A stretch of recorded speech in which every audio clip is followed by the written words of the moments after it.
नमस्कार।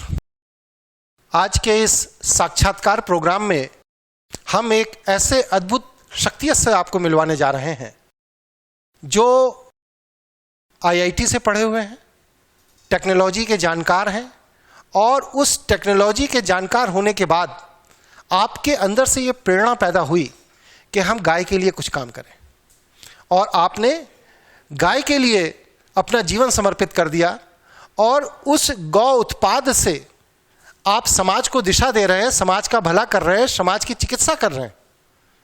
ऐसे अद्भुत व्यक्तित्व श्री विजय ओझा जी से मैं अपने स्टूडियो में आने का धन्यवाद अदा करता हूं। नमस्कार विजय ओझा जी, मेरा आपसे बहुत बेसिक प्रश्न है। जब सरकार की नीतियां भारतीय गौवंश के मीट को विदेश में बेचने के लिए अपने प्रोजेक्ट चला रही है, एपीडा और एल्मिया जैसे बड़े बड़े ऑर्गेनाइजेशन भारत से अधिकतम गौमांस विदेश में कैसे बेचा जाए इसके लिए योजनाएं बना रहे हैं।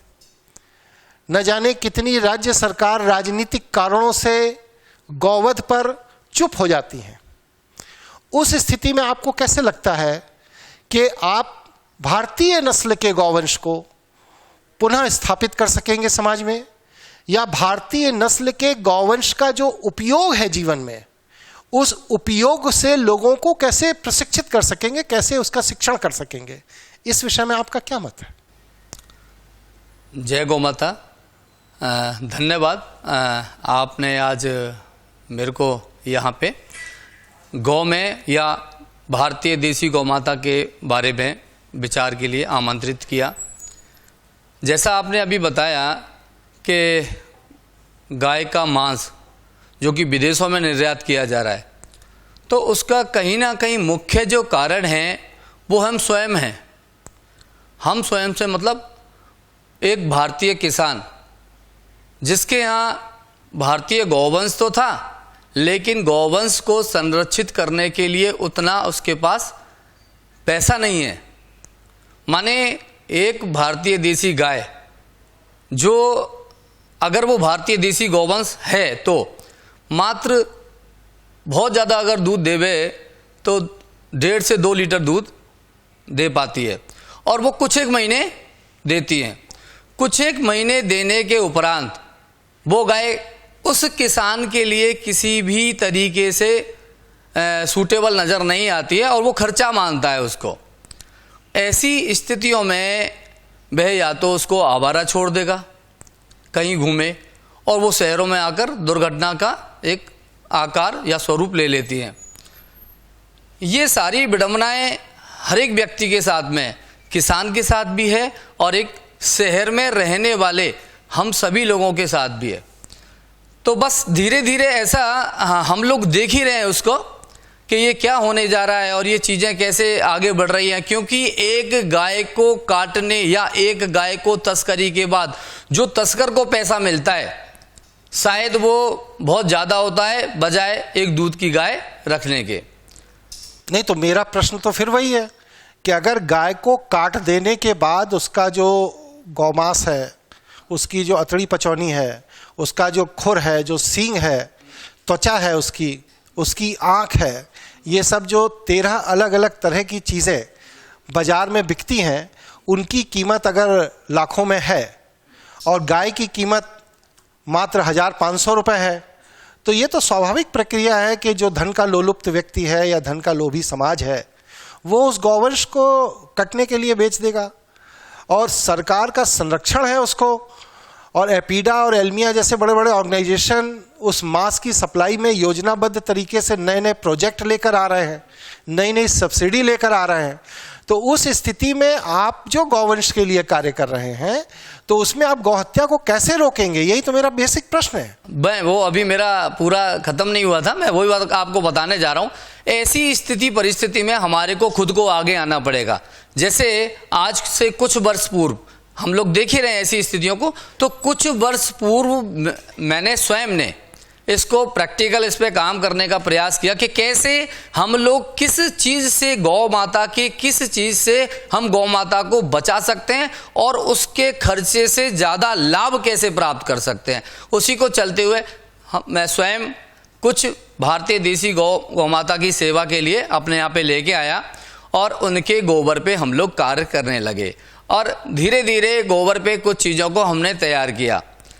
जैसे कि क्या चीजें आपने तैयार की, 2-4 नाम बताइए। जैसे प्रथम तो खाद है ना, ठीक है। गमलों के लिए आज शहर में लोगों को खाद नहीं मिलती, ठीक है ना, और आज भारतीय देसी गौ माता के गोबर से उस खाद को यदि हम प्रयोग करते हैं अपने घर के अंदर तो कहीं ना कहीं हमारे पौधों को बहुत अच्छी ऊर्जा मिलती है, पहला। दूसरा, किसी भी प्रकार का मोनोग्राम या किसी भी प्रकार की सजावट का सामान को हम बना सकते हैं। इसके अलावा आज यदि हम पेड़ों को काट रहे हैं तो हमने यह भी प्रचार किया कि आप पेड़ों को ना काटिए, गौ माता स्वयं आपको ऐसा अभूतपूर्व उत्पाद दे रही है। माने आप गोबर की छोटी छोटी हवन लकड़ी बनाइए, आप उनसे हवन कीजिए। इसके अलावा गोबर की जप माला तैयार कर सकते हैं। आपके घर के अंदर जो आप आर्टिफिशियल चीज़ों को लेकर के आते हैं मार्केट से, उसको ना ला करके भारतीय देसी गौ माता के गोबर से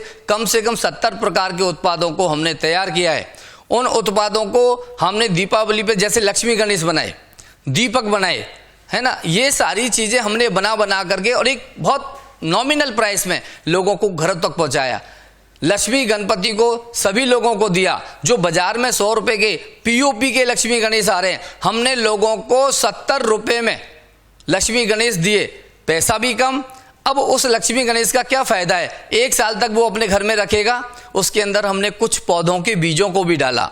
1 साल बाद जब आप नए लक्ष्मी गणेश की स्थापना करेंगे तो उन लक्ष्मी गणेश को आप किसी भी गमले में डाल दीजिए और उस गमले में पानी देते रहिए। आपके लक्ष्मी गणेश वहीं से किसी पौधे के रूप में उत्पन्न हो जाएंगे और इससे प्राप्त राशि गौ माता के जो रोज का खर्चा है उसको, इसके अलावा यदि आप कुछ काम ही नहीं करो, कुछ भी मत करो, केवल गोबर पे काम करो, तो आपके लिए प्रत्येक दिन का जो आप कमाने जाते हो बाजार से, वो आप स्वयं अपने घर पर कमा सकते हैं। छोटे छोटे दीपक बना करके ऐसे अनंत प्रकार के उत्पाद हैं जिनको लेकर के आप किसी भी 2 या 1 उत्पाद पे कार्य करें और उसको मेहनत से करते रहें। गौ माता जितना खाती है उससे 4 गुना आपको देके जाएगी। ऐसा मैं स्वयं कर चुका हूं और कर भी रहा हूं। मैंने अपना पूरा संपूर्ण जीवन अब गौ माता की इन्हीं उत्पादों पे लगा दिया है। नहीं तो इसमें प्रश्न ये है कि क्या गाय की उपयोगिता इससे बदल जाएगी, गाय से आय बदल जाएगी? जिस बदली हुई उपयोगिता और आय के कारण गौवंश कटना बंद हो जाएगा, ऐसा आपका मत है? बिल्कुल बिल्कुल ऐसा मेरा मत है। यदि एक गौवंश दिन में 10 से 12 केजी गोबर देता है और उस गोबर को हम 4 प्रकार से या 2 प्रकार से व्यवस्थित कर दें और थोड़ा सा उसका मार्केटिंग करें, इसमें सरकार को भी हमारे साथ में आना चाहिए। क्योंकि ये उत्पाद, सरकार आपके साथ क्यों आएगी? सरकार तो उसको कटवा के उसका मीट बेचने में इंटरेस्टेड। हाँ, धन्यवाद। हम लेना भी नहीं चाहते, फिर हम स्वयं इसको करेंगे। क्योंकि एक जो कॉमर्शियल व्यक्ति है या जो व्यापारिक व्यक्ति है, आप उत्पादन करने वाले हैं, आप देखिए कॉमर्शियल व्यक्ति कौन है, बेचने वाला कौन है, आप उसके पास जाइए, आप उसको नॉमिनल प्राइस में दीजिए, वो आपका काम करेगा। क्योंकि कहीं ना कहीं वो व्यक्ति का मन भी यदि गौ माता से थोड़ा सा भी जुड़ा हुआ होगा तो वो आपके लिए कार्य करेगा। और नहीं भी करे तो आप स्वयं जाइए, क्योंकि आपने देखा होगा जब तेल मिलें जो लगी हुई हैं तो उससे पहले 20 साल पहले 25 साल पहले वो व्यक्ति केवल पहले तेल बेचने जाता था गांव-गांव में। आज धीरे धीरे करके वो बड़ी बड़ी मिलें बना चुके हैं। तो वो मेहनत का ही परिणाम होता है। ऐसे ही हम गौ माता पे मेहनत करें तो ये परिणाम आपको सबको सामने आएगा और लोगों को कहीं ना कहीं गौ माता, इससे क्या होगा, इससे एक किसान अपने घर में गाय रखेगा, किसान तो क्या, मैं तो कह रहा हूं शहर में लोग गाय रखने लग जाएंगे। इस गाय की महत्वता उनको ऐसे पता चल जाए कि ये तो अनंत चीजें देने वाले है। क्योंकि इस पर आपने कोई प्रशिक्षण देना शुरू किया है? हाँ जी, हमने इसमें एक साप्ताहिक प्रशिक्षण रखा है। हम 7 दिन लोगों को प्रशिक्षण देते हैं और करीब 20 से 25 प्रकार के उत्पादों को बनाना सिखाते हैं। चलिए, बहुत अच्छा, बहुत धन्यवाद आपको। आप हमारे साक्षात्कार कार्यक्रम में आए और मैं गौवंश के लिए जो आप सेवाएं दे रहे हैं, गौवंश की रक्षा के लिए जो आप कार्य कर रहे हैं, इसको लेकर के मेरे आपको प्रति मैं धन्यवाद ज्ञापित करता हूं। नमस्कार।